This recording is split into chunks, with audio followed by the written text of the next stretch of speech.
My house was already being torn apart when I turned onto Maple Ridge Drive. A yellow excavator had its metal jaw buried in the side of it, lifting and slamming like it was breaking open something that didn't belong to me anymore. Wood snapped, glass burst outward, dust rolled across the street in thick, choking waves. I pulled over without parking, left the engine running, and got out while my work bag slid off my shoulder and hit the pavement. "Stop, please, stop," I said, and then louder, because no one heard me. "This is my house." Men in hard hats moved around me without looking. One of them held up a hand, not unkindly, just practiced, like he'd done it 100 times before. Another kept shouting measurements into a radio. The machine didn't slow. The front window, the one over the sink, collapsed inward, and I saw the flash of the blue mug I'd used that morning disappear into dust. My things were everywhere. Cardboard boxes stacked crooked near the mailbox, my winter coats laid across the grass to keep them from getting run over, a plastic bin split open, spilling shoes I recognized one by one. I ran toward the porch, then stopped when a worker stepped in front of me. He didn't touch me, but his body blocked the path like a door closing. "You need to stay back, ma'am." "That's my bedroom," I said, pointing, because I needed him to understand. "My photos are in there. My father's watch is in the top drawer. I just got home from work. There has to be a mistake." He shook his head once. "We've got an order. Everything's cleared." I kept walking anyway. My shoes slipped in the dirt where the grass had already been torn up. I was crying by then, but I didn't feel it until later. I remember my voice thinning when I called out to the neighbors, people I'd waved to for years, asking if anyone knew what was happening, if anyone had a phone number, if anyone could help me make them stop. Someone said, "I'm sorry," from a porch across the street. Someone else said nothing and went back inside. A man in a white truck with the company logo on the door finally approached me. He had a clipboard tucked under his arm and dust on his sleeves. He spoke slowly, like he was reading from something he'd already memorized.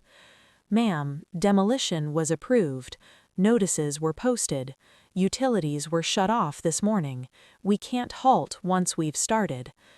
"I never got anything," I said. "No letter, no call. I live here." He glanced down at his papers.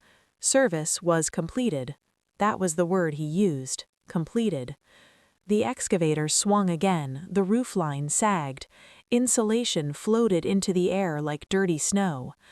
I don't know how long I stood there before I saw him.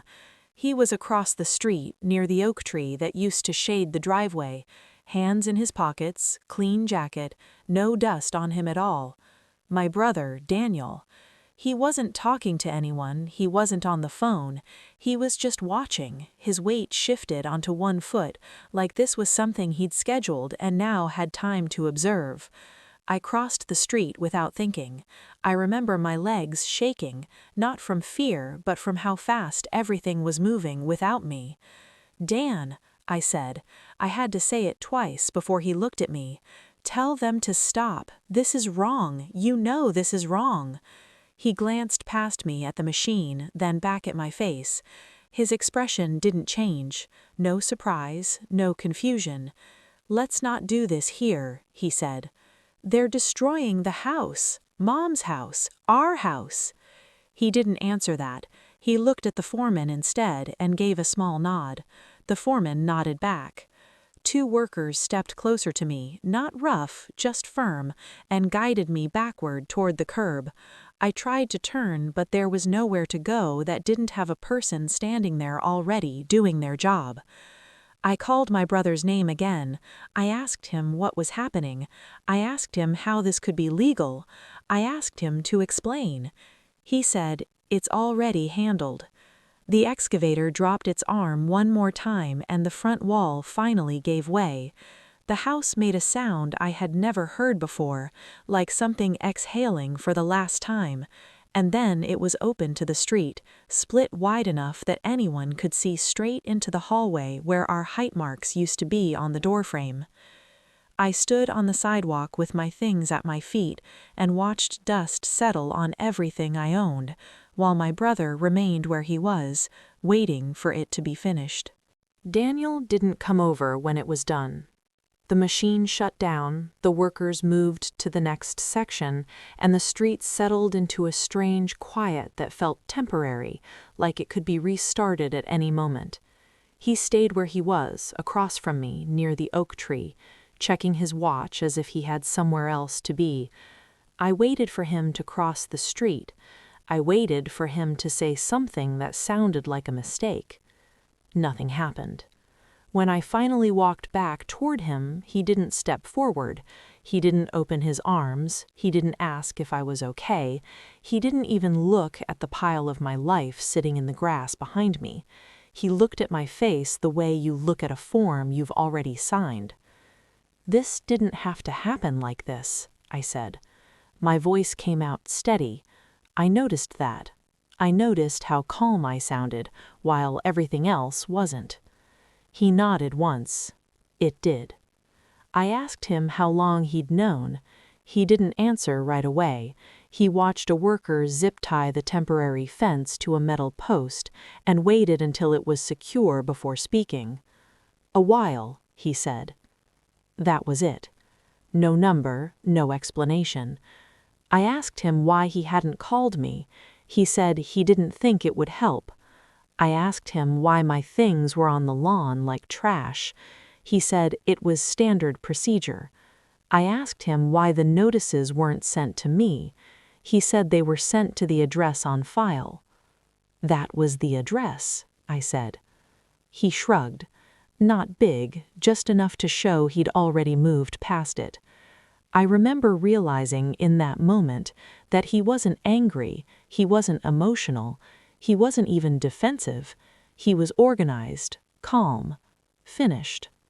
A worker came over and asked Daniel a question about the timeline. Daniel answered without looking at me, using words like wrap up and handoff and end of day. The worker nodded and went back to his crew. I asked him when he'd become the one they listened to. He said, "I handled it." That phrase again, like a stamp. I stepped closer to him then, close enough that he finally had to look at me. I asked him how he could stand there while they took down the house we grew up in, the house where we ate dinner every night at the same table, the house where our mother stayed after Dad died because she said the walls knew her. He didn't raise his voice. He didn't argue. "That doesn't matter anymore," he said. I asked him if he remembered painting the back bedroom together, the one with the uneven corner where the floor dipped. He said he remembered. I asked him if he remembered sleeping in the hallway during storms because the windows rattled too much. He said he remembered that too. Then I asked him why he was doing this. He looked past me again, toward the empty frame where the front wall used to be. "It's done," he said. "There's no reason to keep talking." I tried to step around him. A worker moved in front of me without waiting to be asked. Daniel didn't react. He didn't tell them to move. He didn't tell them to let me through. He stood there while someone else blocked my way and acted like it wasn't his decision. I asked him if he'd told them to keep me away. He said, "They're just doing their job."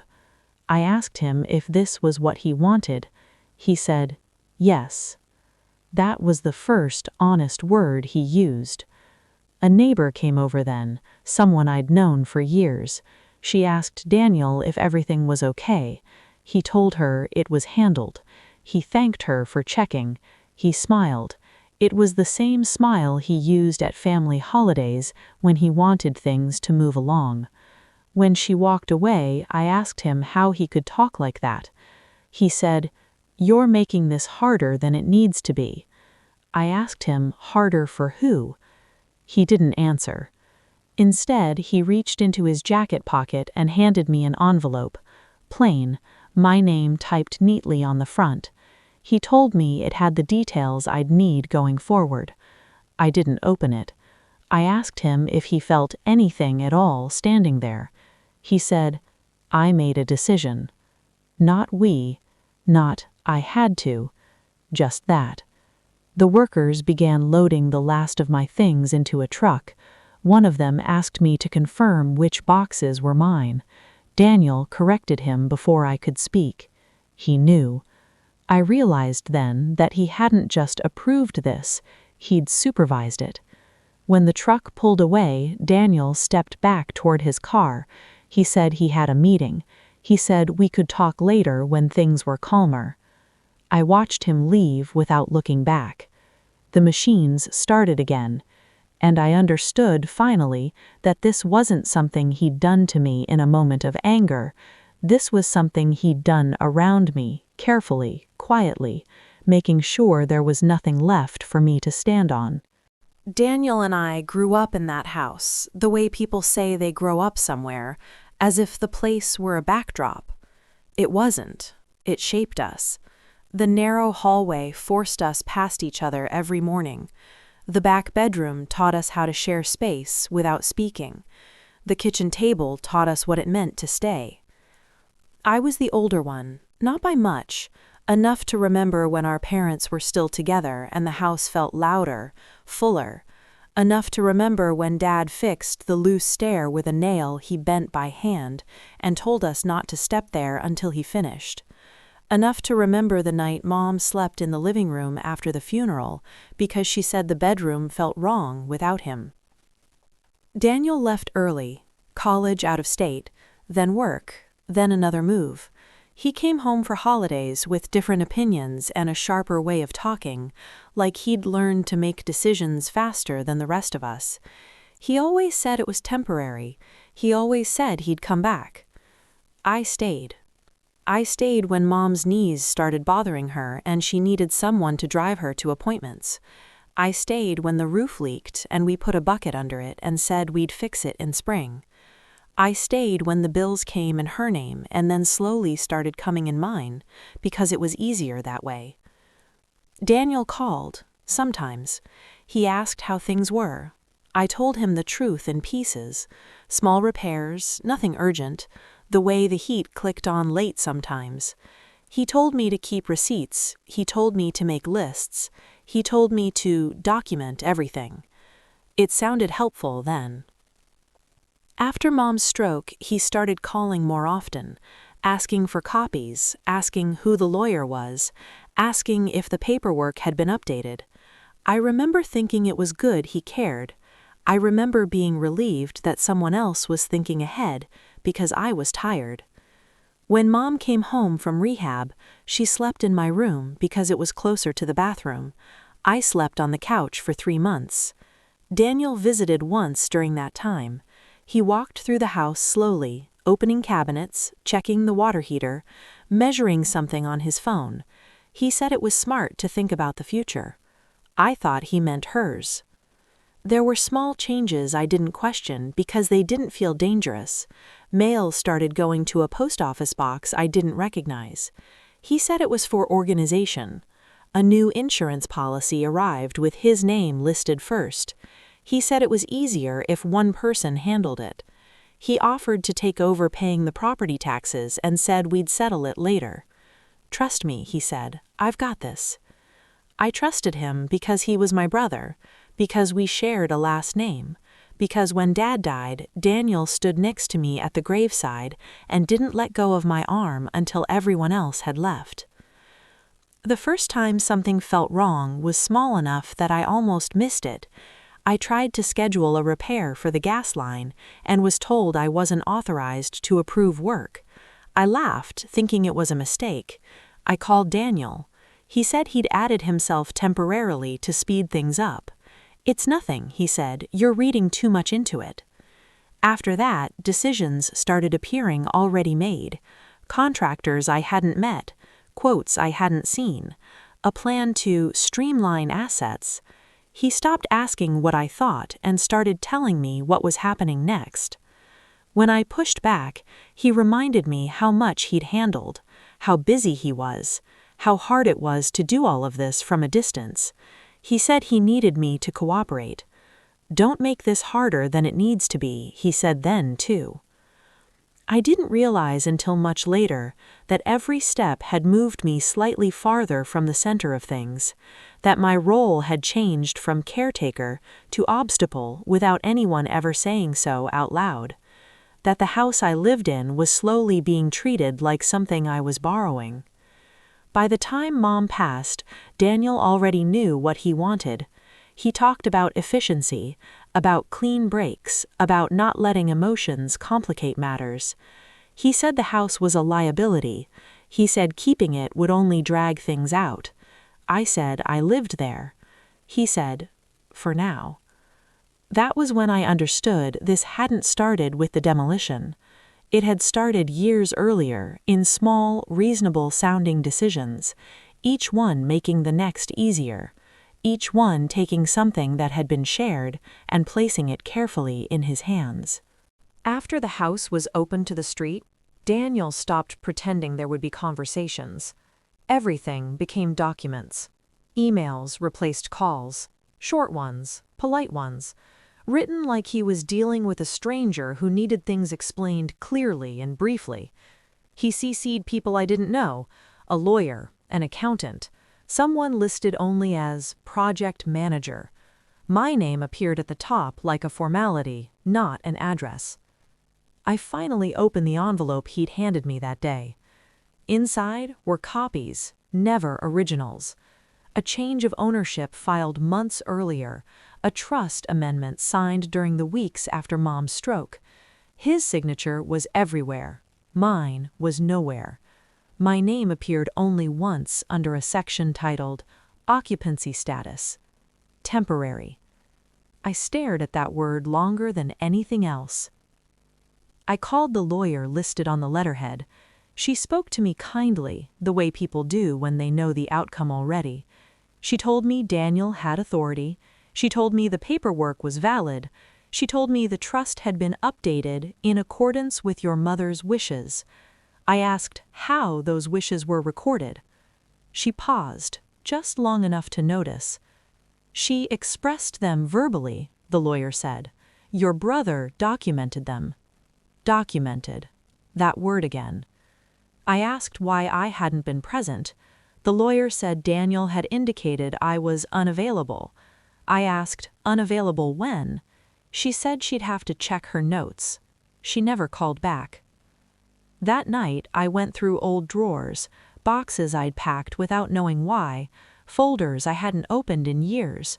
I found Mom's handwriting on scraps of paper, grocery lists, reminders, notes taped to the fridge. Nothing about selling, nothing about demolition, nothing about wanting the house gone. What I did find were emails from Daniel I'd skimmed and forgotten, suggestions, summaries, just to keep things moving. Every one of them framed like a favor. I realized then how carefully he'd spoken over time, never forcing, never demanding, just guiding, just stepping in, just making it easier for me not to notice what was being removed. When I confronted him, he didn't deny anything. We met at a coffee shop halfway between where he lived now and where the house used to stand, neutral ground, public. He arrived on time. He brought nothing with him but his phone. I asked him when he decided I wouldn't get a say. He took a sip of his coffee and said, "When it became clear you couldn't be objective." I asked him what that meant. He said, "You were too attached." I asked him if attachment was a crime. He said, "It's a liability." He spoke like he'd practiced it, like he'd used those words before and found they worked. I asked him if Mom had ever said she wanted the house torn down. He said she wanted things settled. I asked him if she'd ever said she wanted me gone. He didn't answer that one. Instead, he slid a document across the table, a relocation assistance offer, temporary housing, a deadline to remove the remaining items from the site, a reminder that entering the property after demolition was prohibited. I asked him if he felt bad at all. He looked genuinely confused by the question. "He did what needed to be done," he said. "You're personalizing it." I told him he'd destroyed my home. He said it was an asset. I told him I had nowhere to go. He said that's not accurate. There are options. Options, as if I were choosing between them. I asked him if he remembered promising Mom he'd never let strangers decide what happened to the house. He said, "This isn't strangers, this is me." That was the moment I understood something else. Daniel didn't see himself as the villain of this story. He saw himself as the only adult in the room, the only one willing to do what was necessary, the only one strong enough to make hard choices while others clung to sentiment. And he was calm because to him, the worst part was already over. I was the loose end. A week later, I received a formal notice stating I no longer had permission to store belongings on the property. Another email followed, reminding me that any attempt to interfere with ongoing work would be considered trespassing. Signed, Daniel. I stopped calling after that, not because there was nothing left to say, but because every word I gave him turned into something he could use. Another justification, another line item. The house was gone, the paperwork was complete, and my brother had made sure there was no version of the story where he had to look back and see me standing there. The lot stayed empty longer than I expected. For months, there was nothing where the house had been but packed dirt, tire tracks, and a temporary fence that rattled when the wind came through. No sign announcing what was coming next, no construction crews, just absence, sitting there like it was intentional. I drove by once, then twice, then stopped counting. At first, I told myself I was checking for mail I might have missed. Then I told myself I was checking to see if Daniel had started building something new. Eventually, I stopped lying about it. I was going because it was the only place left where my life still made sense to stand. The oak tree was still there, older now. Its roots had cracked the edge of the sidewalk, the same way they had when we were kids, and Mom said nature always pushed back if you gave it time. Everything else was gone. I found a piece of the blue mug in the dirt one afternoon, just the handle. I don't know how it survived the machine, the cleanup, the trucks. I picked it up and it fit perfectly in my palm, like it had been waiting. I kept it. Daniel didn't contact me again for a long time. When he finally did, it was through a forwarded email from someone else, an update, a notice.